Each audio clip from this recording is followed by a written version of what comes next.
SNDP യോഗം വലപ്പാട് ശാഖയുടെ നേതൃത്വത്തിൽ ധ്യാന പരിശീലനം നടന്നു. KC മനോഹർ, സുനിൽ അർജുൻ എന്നിവർ നേതൃത്വം നൽകി. 3 ദിവസമാണ് സൗജന്യ മെഡിറ്റേഷൻ നടക്കുന്നത്. തിങ്കളാഴ്ച വൈകിട്ട് 3-ന് ഹാർട്ട് ഓഫ് ലിവിംഗ് പരിശീലക ശാലിനി ടീച്ചറുടെ നേതൃത്വത്തിൽ 6 ദിവസത്തെ യോഗ ക്ലാസും നടക്കും.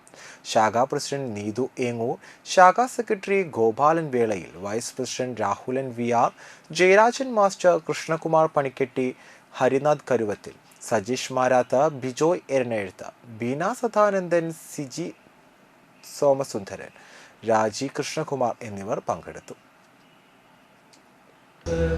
ബുദ്ധി അഹങ്കാരം കാണുന്ന കാഴ്ച ബുദ്ധി അഹങ്കാരത്തിലൂടെ കാണാൻ അല്ലേ? അയാൾ ഒരാൾ വരുന്നു, അയാൾ നമുക്ക് ഇഷ്ടാനിഷ്ടങ്ങളാണ് കാണുമ്പോൾ ആദ്യം വരിക. ശരിയല്ല, ഇഷ്ടമില്ല, നമുക്ക് ഇഷ്ടമാണ് കൂട്ടാൻ എങ്ങനെയാ വരിക? അപ്പോൾ കാണുന്ന കാഴ്ചകൾ കേൾവികളൊക്കെ ബുദ്ധി അഹങ്കാരത്തിലൂടെയാണ് ഉള്ളിലേക്ക് വരുന്നത് അല്ലേ? ഇതൊക്കെ ആത്മാവാകുന്ന ശുദ്ധബോധത്തെ മറയ്ക്കുമ്പോഴാണ് മായ എന്ന് വേണമെങ്കിൽ വിളിക്കാം. മനസ്സിലാവണ്ട? അപ്പോൾ ആചാര്യർ പറയും, ആചാര്യനാണ് ഒരുപക്ഷെ വിദ്യയിൽ അദ്വൈതം എന്ന് പറയുമ്പോൾ ശങ്കരാചാര്യനെ സ്മരിക്കാതെ പോകരുത്.